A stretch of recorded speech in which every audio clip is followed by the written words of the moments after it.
Blessings, guys, and welcome back to Tilda's Kitchen. I appreciate you being here. So today I'm going to show you guys how I made this delicious coconut curry goat. We're just going to get right into it, okay?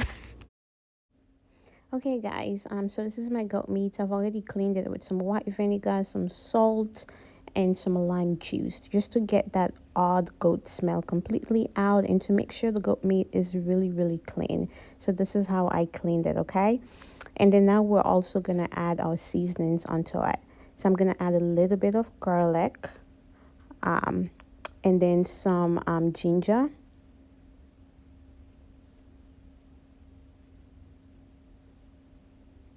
And then for this recipe, I'm choosing to use Lawry's seasoned salt. You can use whatever seasoning that you so prefer. This is what I'm choosing to use.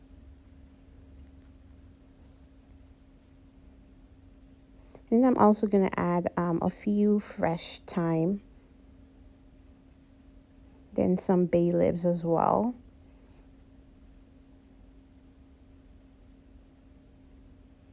And then now we're gonna add our delicious green sauce onto it. I'm gonna write all the ingredient that I'm using in the description below, okay? So make sure you check that out.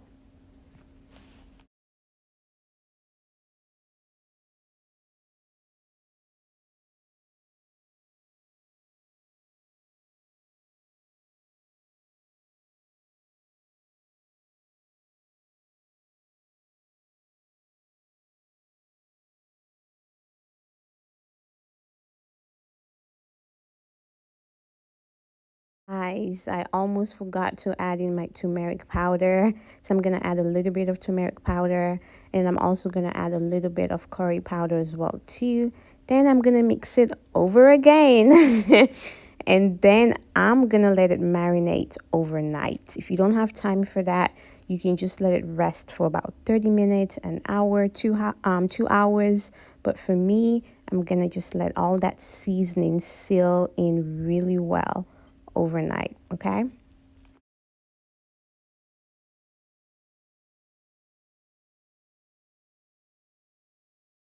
Guys, this is the next morning. It smells so good. Like the smell is just intoxicating. It's like literally just filled up my kitchen. It smells so good. Anyways, let's get on to cooking.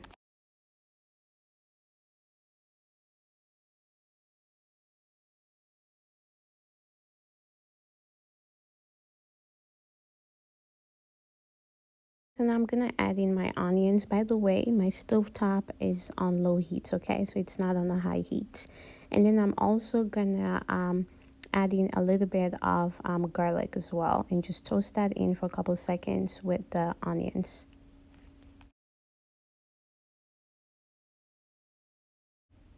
And now we're gonna add in our curry powder.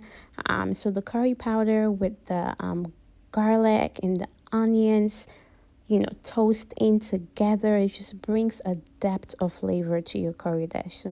Okay, now we're gonna add in our goat meat, guys. I know I keep saying this, but it smells so good. Ugh, smells so good. So after I add in all the goat meat, I'm gonna let it cook for about 10 to 15 minutes until the goat meat creates its own juices, okay?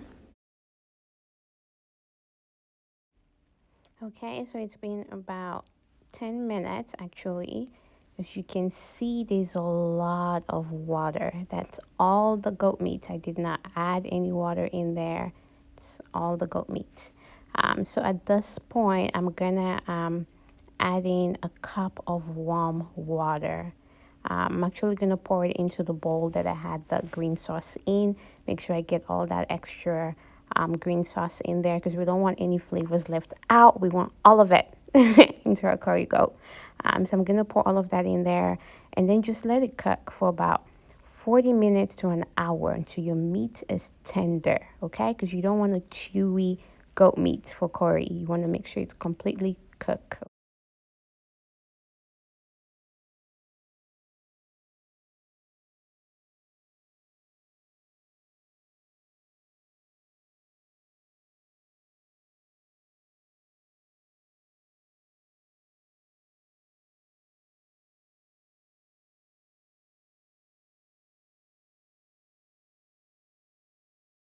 Goat meat has been cooking for about an hour and it's just at the perfect soft and tenderness that I wanted. So at this point, I'm gonna add in some bell peppers and one habanero pepper as well. For the habanero pepper, it's totally optional.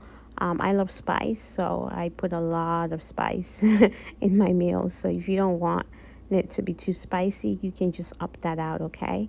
And I'm also gonna add in some potatoes and some carrots, which is also optional. You don't have to.